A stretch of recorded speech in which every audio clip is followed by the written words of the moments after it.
आप देख रहे हैं रिटर्न होम, जहां हर कहानी में है रोमांच, सीख और भरपूर मनोरंजन। तो वीडियो को लाइक और चैनल को सब्सक्राइब करना मत भूलिएगा। भी जिन ही आजाद होगा।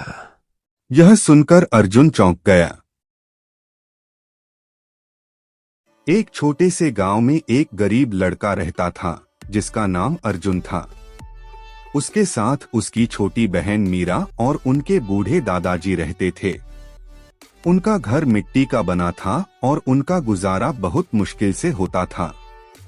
अर्जुन रोज जंगल में लकड़ियां काटने जाता था ताकि उन्हें बेचकर घर का खर्च चला सके।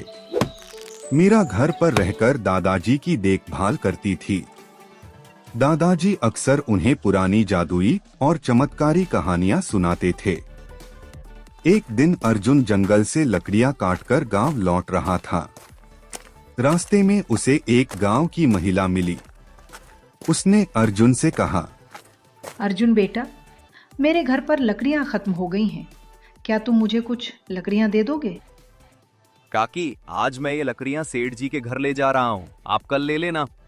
ठीक है बेटा, कल दे देना। इसके बाद अर्जुन सेठ जी के घर की ओर निकल गया। अर्जुन सेठ जी के घर पहुंचा। वहां सेठ और सेठानी खड़े थे। अर्जुन ने लकड़ियां रखीं और कहा, सेठ जी, इन लकड़ियों के 100 रुपए हुए। अर्जुन, तुम बहुत महंगी लकड़ियां बेच रहे हो। दूसरा लकड़हारा यही लकड़ियां 95 रुपए में देता है। सेठ जी, ये लकड़ियां बहुत अच्छी और सूखी हैं, मैं इन्हें घने जंगल से लाता हूँ। सेठ जी बहुत कंजूस और निर्दयी थे। उन्होंने कहा, मुझे कुछ नहीं पता, मैं तुम्हें 95 रुपए ही दूंगा। मजबूरी में अर्जुन ने 95 रुपए ले लिए और वहां से चला गया। रास्ते में वह सोचने लगा कि अगर वह गरीब नहीं होता तो उसे इतनी मेहनत के बाद भी कम पैसे और अपमान नहीं सहना पड़ता। जब अर्जुन घर पहुंचा तो उसने देखा कि बाहर मीरा, दादाजी और गांव के सरपंच खड़े हैं। अर्जुन ने पूछा, सरपंच जी, आप यहाँ कैसे? अर्जुन, तुमने अपने दादाजी के इलाज के लिए मुझसे पैसे लिए थे। 3 महीने हो गए, अब तक एक भी रुपया नहीं लौटाया। मैं तुम्हें 2 दिन का समय देता हूँ। अगर पैसे नहीं दिए तो यह झोपड़ी खाली करनी पड़ेगी। अर्जुन ने 95 में से 50 रुपए सरपंच को दे दिए। धन्यवाद। इतने पैसे से काम नहीं चलेगा अर्जुन। अगली बार जब आऊंगा तो मुझे मेरे पूरे पैसे चाहिए। अब मैं चलता हूँ। भैया, अब क्या करेंगे? मेरे पास अब सिर्फ 45 रुपए बचे हैं। इन्हीं में घर चलाऊं या कर्ज चुकाऊं, समझ नहीं आता। भैया, पहले आप खाना खा लीजिए और आराम कर लीजिए।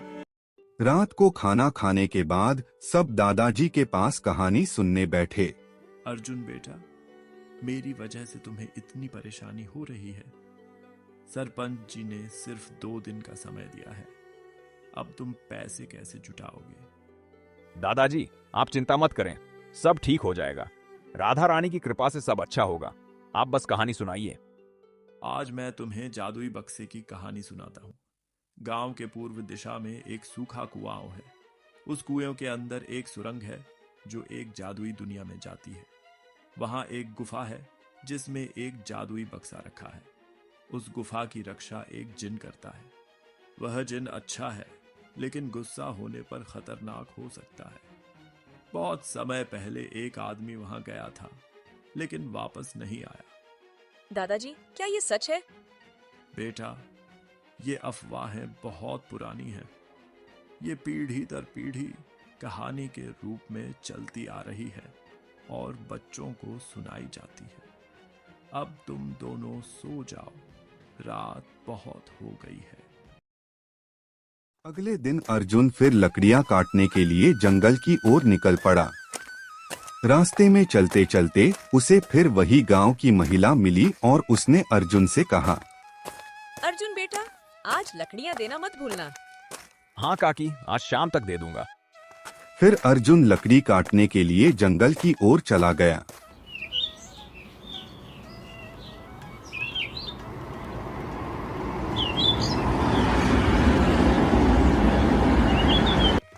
जंगल में चलते चलते अर्जुन को एक आवाज सुनाई दी। अरे अर्जुन सुनो जरा। वह चौंक गया और इधर-उधर देखने लगा।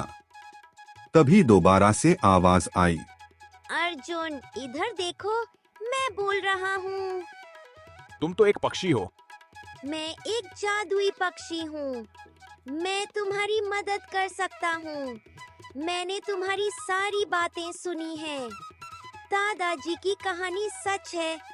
अगर तुम चाहो तो मैं तुम्हें उस कुएं तक ले जा सकता हूँ। अर्जुन के मन में विचार आया कि यदि यह सब सच है तो वह अपने परिवार का भविष्य बदल सकता है। इसके बाद अर्जुन बोला, आज मुझे काम है, क्या तुम मुझे कल मिल सकते हो? हाँ ठीक है, मैं कल यही मिलूंगा। अर्जुन ने लकड़ियां काटकर गांव ले गया और काकी को भी लकड़ियां दे दी। अगले दिन सुबह अर्जुन वहां पहुंचा। पक्षी उसे अपने पीछे पीछे चलने को बोला। थोड़ी देर में वे दोनों उस सूखे कुएं के पास पहुंच गए। मैं तुम्हें यहाँ तक ले आया हूँ। अब आगे का रास्ता तुम्हें खुद तय करना होगा।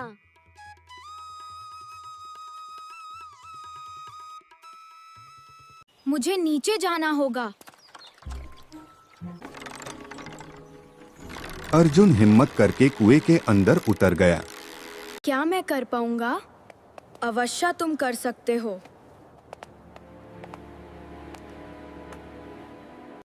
अंदर एक सुरंग थी। वह सुरंग पार करके एक जादुई दुनिया में पहुंचा। अर्जुन जैसे ही बाहर निकला, उसने देखा कि वहां एक खेत है जिसमें फसल लगी हुई है। अचानक एक चलता फिरता भुट्टा उसके पास आया और बोला, तुम कौन हो भाई, और यहाँ क्या कर रहे हो? अर्जुन ने उसे जादुई पक्षी के बारे में पूरी बात बता दी। फिर उस भुट्टे ने कहा, ठीक है, तुम मेरे पीछे पीछे आओ, मैं तुम्हें वहाँ तक पहुँचा दूंगा। अर्जुन उसके पीछे पीछे चलता गया और वह उसे गुफा के सामने ले आया।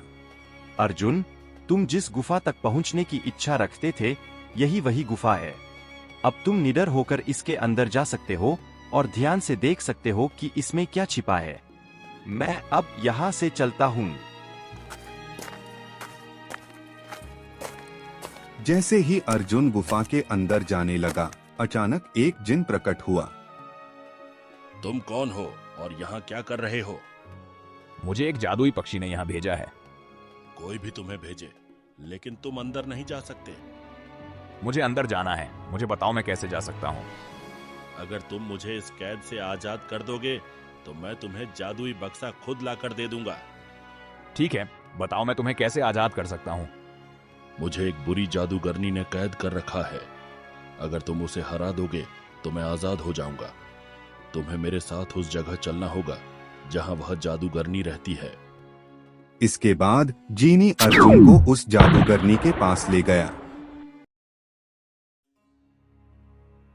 जीनी, तुम यहाँ क्यों आए हो? और यह लड़का कौन है? यह लड़का मुझे आजाद कराने आया है। अगर तुम जीनी को आजाद करना चाहते हो तो तुम्हें उसकी जगह लेनी होगी, तभी जिनी आजाद होगा। यह सुनकर अर्जुन चौंक गया। अर्जुन मन ही मन सोचने लगा, अगर मेरी कुर्बानी से मेरी बहन और दादाजी को खाना और एक अच्छा जीवन मिल सकता है तो मुझे यह करना ही होगा।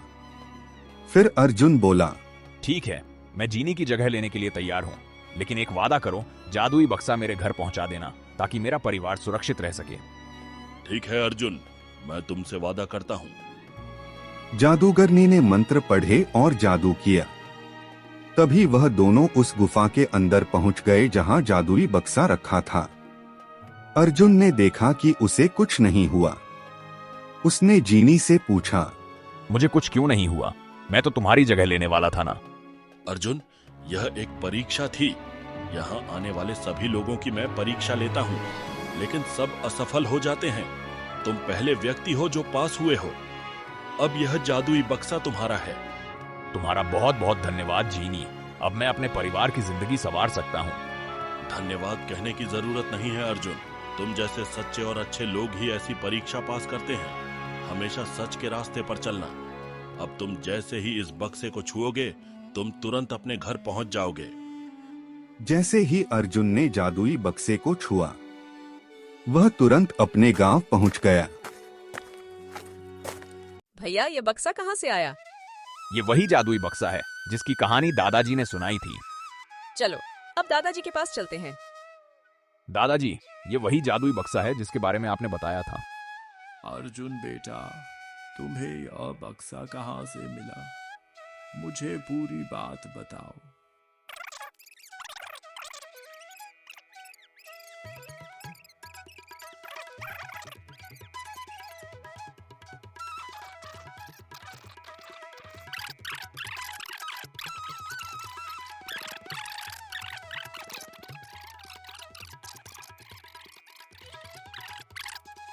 भैया इस जादुई बक्से से कुछ मंगा कर दिखाओ।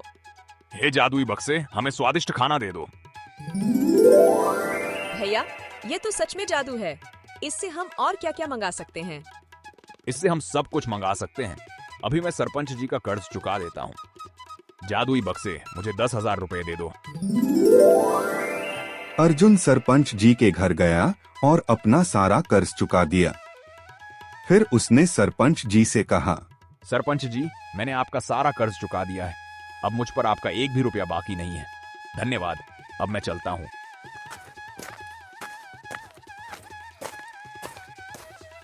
2 साल बाद सरपंच जी और सेठ जी घर के बाहर बैठे थे। सरपंच जी ने सेठ जी से कहा, सेठ जी, यह अर्जुन इतने कम समय में इतना अमीर कैसे बन गया? सिर्फ 2 साल में उसने अपनी हालत सुधार ली। अब वह गरीबों को काम देता है और उनकी मदद भी करता है। अगर ऐसा ही चलता रहा तो हमें कौन पूछेगा? हाँ सरपंच जी, आप सही कह रहे हैं। जरूर अर्जुन के हाथ कोई बड़ा खजाना लगा है, तभी वह जल्दी सफल हो गया। आप जरा पता कीजिए कि असली बात क्या है। ठीक है सेठ जी, मैं पता करता हूँ कि आखिर मामला क्या है। रामू, मेरी बात ध्यान से सुनो। तुम जाओ और अर्जुन और उसके परिवार पर नजर रखो। पता लगाओ कि अर्जुन इतना अमीर कैसे बना। रामू अर्जुन के घर गया और नजर रखने लगा। उसे पता चला कि अर्जुन को एक जादुई बक्सा मिला है। उसने यह बात सरपंच जी को बता दी और सरपंच जी ने जाकर यह बात सेठ जी को बता दी। सरपंच जी, आप उस जादुई बक्से को चुरा कर ले आओ। ठीक है सेठ जी, मैं बक्सा चुरा लाऊंगा, लेकिन याद रखना इसका इस्तेमाल सबसे पहले मैं करूंगा। इसके बाद सरपंच जी ने अपने नौकर रामू के साथ मिलकर रात में बक्सा चुरा लिया और उसे लेकर सेठ जी के घर पहुंच गए। सरपंच जी, आप बक्सा तो ले आए, लेकिन यह पता किया कि इससे इच्छा कैसे पूरी होती है? रामू, तुमने यह नहीं देखा कि वे लोग इच्छा कैसे पूरी करते हैं? नहीं सरपंच जी, मैंने यह नहीं देखा। सरपंच जी, शायद इस बक्से का ढक्कन खोलना पड़ेगा, तभी इच्छा पूरी होगी। मैं अभी इसे हथौड़े से तोड़ता हूँ। जैसे ही सेठ जी ने बक्से पर हथौड़ा मारा, उसी समय बक्से में से एक छोटा सा नन्हा राक्षस बाहर निकला। उसने कहा, सेठ, तुमने अच्छा नहीं किया। ये बक्सा एक सच्चे और अच्छे इंसान को मिला था, लेकिन तुमने इसे चुरा लिया। तुम पापी और अधर्मी हो। मैं तुम तीनों को श्राप देता हूं कि तुम लोग जीवन में कभी भी सफल नहीं हो पाओगे। इतना कहते ही वह राक्षस गायब हो गया और साथ में जादुई बक्सा भी ले गया। तो दोस्तों, आपने देखा कि सच्चा और अच्छा इंसान बनने का परिणाम हमेशा अच्छा होता है और बुरे काम का परिणाम हमेशा बुरा होता है। आपको यह कहानी कैसी लगी, कमेंट में जरूर बताएं। लाइक, शेयर और सब्सक्राइब जरूर करें। धन्यवाद।